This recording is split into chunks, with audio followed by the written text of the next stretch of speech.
Calcutta university semester 4 English honours. এতগুলো বই রয়েছে, লিটারেলি এতগুলো। ভাবতে পারছো কখন কমপ্লিট হবে? ক্যালকাটা ইউনিভার্সিটির কথা বলছি। Calcutta university English honours semester 4 যারা রয়েছে, paradise lost, the rape of the lock, to his কয় মিস্ট্রেস, টাইগার, ল্যাম্ব, এই যে কবিতাগুলো রয়েছে, এই কবিতাগুলো পড়তেও তোমার 1 মাস যাবে, বুঝে বুঝে যদি পড়ো। এবং বুঝে পড়ার পরেই তো তোমাকে সাজেশনে যেতে হবে, প্রশ্ন উত্তর নিতে হবে। শুধু প্রশ্ন উত্তর করলে তো তুমি মুখস্থ করতেও তোমার কষ্ট হবে। তাই সব থেকে প্রথমে তোমাকে কবিতাগুলো পড়তে হবে clearly. You have to read the poem thoroughly, that's the first point. Second point সেটা হচ্ছে কবিতাগুলো পড়ার পর, কবিতাগুলো বুঝে নেওয়ার পর তোমাকে প্রশ্ন উত্তর মুখস্থ করতে হবে, এবং দেন কামিং টু দ্য সাজেশন। এরপরে অনেকগুলো নোভেল রয়েছে, নাটক রয়েছে, গল্প রয়েছে। এই যে 4টা পেপার, এটা কোর্সটা অনেক বড়। তাই বলবো ক্যালকাটা ইউনিভার্সিটির সেমিস্টার 4-এর যদি কেউ রয়েছো আর এখনও পড়াশোনা না শুরু করেছো, ইমিডিয়েটলি পড়াশোনা শুরু করো। তার কারণ সেমিস্টার সিস্টেমের সব থেকে বড় সমস্যা হচ্ছে সময়টা কম পাওয়া যায়। দেখো সেমিস্টার 1 সেমিস্টার 2 পার হয়ে গেছে, সেটা কোনো সমস্যা হয়নি। শেষ 1 মাস পড়েছিলে, 15 দিন পড়েছিলে, বেরিয়ে গেছো। কিন্তু সেমিস্টার 4 আলাদা, বোঝার চেষ্টা করো।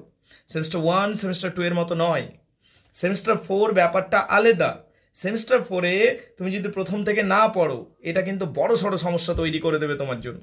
তাই বলবো সেমিস্টার 4 যদি হয়ে গেছে, যদি চাপের কথা বলি না, চাপটা সেমিস্টার 2-এ যা রয়েছিল তার 3 ডবল বেশি, এতটা বেশি চাপ রয়েছে। তখন মিনিমাম তোমাকে 3 ঘন্টা করে, 2-3 ঘন্টা করে প্রত্যেক দিন পড়তে হবে এবং প্রথম থেকে পড়াশোনা করতে হবে। তাহলে বললাম প্রচুর কবিতা রয়েছে, প্রচুর গল্প রয়েছে, নাটক রয়েছে। প্রথম থেকে ভেঙে ভেঙে বিষয়গুলোকে শেখো, পড়ো, তাহলে দেখবে শিখে যাবে। একটা কথা বলবো, ইউটিউবে প্রচুর ভিডিও আপলোড করা আছে, সেই ভিডিওগুলোকে দেখার চেষ্টা করো, তাহলে দেখবে অনেক কিছু শিখে যাবে। এরপরেও যদি সমস্যা হয়, আমাদের অনলাইন ক্লাসে চাইলে জুড়তে পারো, বা যদি তুমি কোথাও অফলাইনেও টিউশন নিয়েছে, ইতিমধ্যে রেগুলার পড়াশোনা শুরু করে দাও। যদি মনে হচ্ছে যে অনলাইন ক্ষেত্রে পড়াশোনা করবে, তাহলে আমাদের সাথেও জুড়তে পারো। আমি ফোন নাম্বার শেয়ার করে দিচ্ছি, and you can join us. ইতিমধ্যে আমাদের ক্লাস শুরু হয়ে গেছে successfully, and you can also join. যেরকমভাবে ইন্টারনেটে ভিডিও কলিংয়ের মাধ্যমে পড়াশোনা হয়, এইভাবেই আমরা পড়াশোনা করব। সো ফোন নাম্বার শেয়ার করলাম, হোয়াটসঅ্যাপ নাম্বার শেয়ার করলাম, 8926939467। I would like to repeat again, 8926939467. Thank you very much indeed. Take my suggestion in a friendly way. Thank you very much indeed, guys.